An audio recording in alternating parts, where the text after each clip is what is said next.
Hello, my name is Aaron Harris, and this is the history of psychology. I hope you enjoy. There's multiple videos throughout the presentation, along with worded explanations of each human who had an impact on psychology.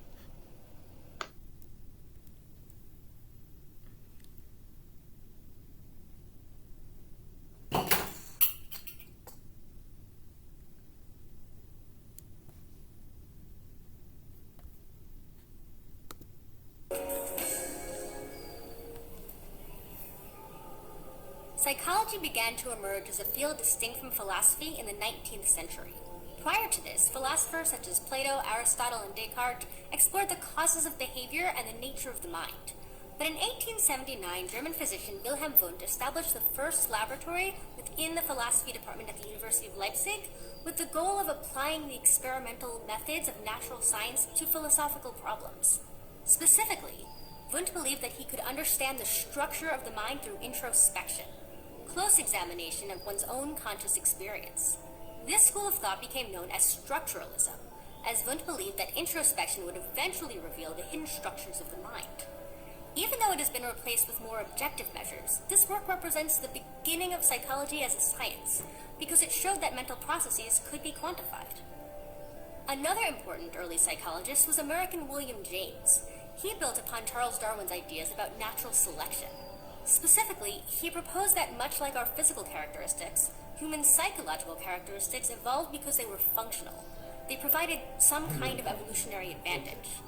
This school of thought became known as functionalism, and it was focused on understanding how specific mental processes helped people survive and adapt to their environment. These days, this work has evolved into a branch of study called evolutionary psychology, which attempts to explain psychological processes such as perception, language, and memory as being the product of evolutionary adaptation. Sigmund Freud is considered the father of psychoanalysis, or Freudian psychology, which focuses on the role of the unconscious in shaping behavior. Freud believed that behavior was driven by forgotten childhood experiences and unconscious desires.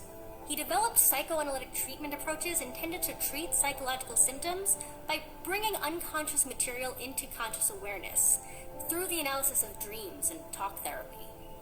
Freud's work also inspired other psychologists, such as Carl Jung, Erik Erikson, Alfred Adler, and Karen Horney. Each of these theorists shared Freud's beliefs about the importance of early childhood experiences, but they felt that Freud overemphasized certain factors, like sexual desires, and that he had an overly negative view of human nature. They began to explore other motivators, such as the drive to achieve or to build close connections. Many of Freud's ideas were not falsifiable and therefore not scientific. For example, it's not possible to test whether a person's behavior is influenced by an undetectable unconscious desire. As psychology developed, it became more scientific, and later schools of thought shifted away from psychoanalytic perspectives to focus on testable hypotheses about the causes of thoughts, feelings, and behaviors.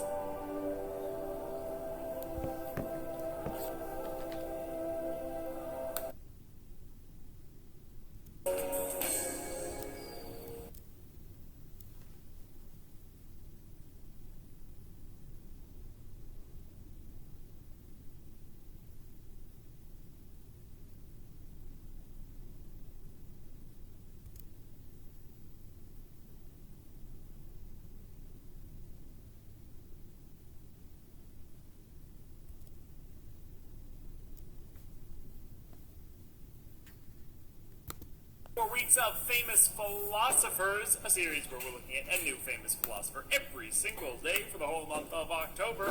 In this video, we'll be covering William James, founder of pragmatism, father of American psychology, and one of the most influential American philosophers of all time.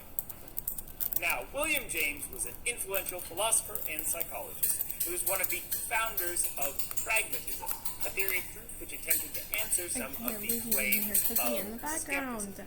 He also defended faith in his famous paper responding to William Clifford, the podcast Will roommate who I Believe. despise. We cover James frequently on the channel and already have videos both on his pragmatism and on his defense of faith. So we're just going to outline these subjects very briefly here. It's the and video, but you can encourage hear to the check out background those because I'm videos screen if you are recording. curious for more And she's in the information. kitchen making So, breakfast first at off, 11. William James was born in 1842 to a famous family, or at least a family that would become famous. His brother, Yes, Henry but James, from was PowerPoint. the author of such PowerPoint famous has the works option as to screen Turn record and the put it Screw in PowerPoint. and The Portrait But you of can't a screen Lady. record PowerPoint. In fact, his It doesn't save sister it as was PowerPoint. also an author as well. Ralph Waldo Emerson, the leader of the Transcendentalist movement, was his godfather. James's primary education was in medicine, and he actually had an MD. He eventually would go on to lecture in physiology at Harvard. And though he had no formal education in psychology or philosophy, he eventually became a lecturer in both of these fields. He reputedly said that the first psychology lecture he ever heard was the first one that he taught. A champion of functionalism in psychology, James founded the American Society for Psychical Research before his death in 1910. Now, James explained pragmatism as the resolution of the debate between tough-minded materialists and tender-minded idealists. James was a staunch opponent of the skeptic, claiming we should not doubt our basic beliefs until we have reason to do so. To James, the practical consequences, hence pragmatism, of our beliefs were more important than the philosophical justification for them. For more on this debate and many skeptical objections to James and his positions, check out my video on pragmatism as a theory of truth. Now, William Clifford famously argued that belief without evidence, such as religious faith, was not merely unjustified, but in fact unethical. James famously responded to this argument by claiming that there are certain situations in which we can ethically believe things that are unjustified, namely when the question is live, forced, and momentous. For more on this argument, check out my videos at the tail end of my series on modal logic on James and Clifford. Don't worry, you don't need all of the background in modal logic to get a good sense of that debate. Therefore, I give you William James, founder of pragmatism, father of American psychology, and one of the most influential American philosophers of all time, and one of my favorite philosophers to object to and argue with here. Next up, we are going to be covering Nietzsche himself. Watch this video and more here at Carneades.org, and stay skeptical, everybody.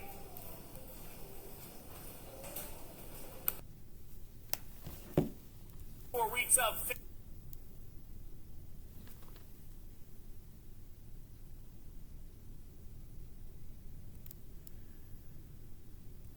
but psychology, it might seem like a weird thing to say, but psychology hasn't always existed. Psychology was invented. Prior to the 19th century, nobody had heard of psychology because psychology didn't exist. So who was the genius who started it? Well, the world's first ever psychologist was a German scientist called Wilhelm Wundt.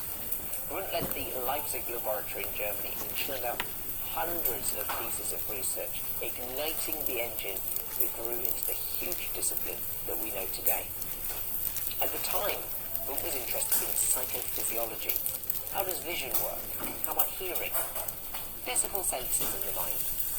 Some of Wundt's initial research questions continue to interest psychologists today, though our ability to measure and manipulate variables is significantly more sophisticated almost 2 centuries on. Germany's university system at the time of Wundt was already set up to favour a scientific approach, even in subjects that are typically considered to be the arts. So, whilst other countries' academics were philosophizing, Wundt was getting empirical. For Wundt, psychology was the science of immediate experience, and in order to measure this, he trained people to be self-observers. The approach was called structuralism. The technique was when she gave us the other project. literally to look within Like, oneself. learn how to go do the ports. And Some of Wundt's the computer style sheet. introspectionists were required to observe stimuli and then describe their experiences. Against modern standards, Wundt's research is barely scientific, and there are What I'm saying countless is they examples of introspectionist if we could have found them, they would have been with other Excel sheets and reports we did last year. delayed the initial experience and the subsequent recording of the experience. Yeah, However, we had to log into the Emory, like, we had to go into Word, we had to go into Excel, into Emory, and it had all of Psychology them there. developed as a science through We a don't have series of access to that phases, anymore. each rejecting That's what I was something looking about for. the phase that came before it. Once structuralism was superseded by Maybe Tiffany knows, functionalism, yeah. which really took roots in America. Whereas structuralists were interested in the components of consciousness, what makes up our conscious mind, functionalists thought that the focus should be on the processes of the conscious mind. And so the study shifted to studying behaviours instead of the hidden mental components. Perhaps the most famous functionalist was William James, who said, "My thinking is first, last, and always for the sake of my doing." Therefore, the theory followed, study what I do to understand what I think. Subsequent schools of psychology are wide-ranging, from evolutionary psychology to Freud's psychodynamic theory, and then onto behavioralism, led by such giants as John Watson and Ivan Pavlov. By the middle of the 20th century, psychology had taken a new change in direction in what is now called the cognitive revolution. Cognitive psychology returned psychology to the study of hidden mental processes rather than focusing on behavioural expressions of these processes.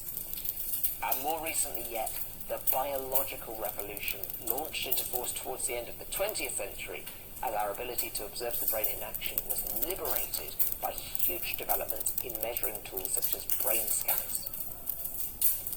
So today, we find ourselves surrounded by all manner of different psychological specialisms: neuroscience, social psychology, environmental psychology, behavioral, cognitive, occupational psychology, gestalt psychology, psychodynamics, humanistic psychology.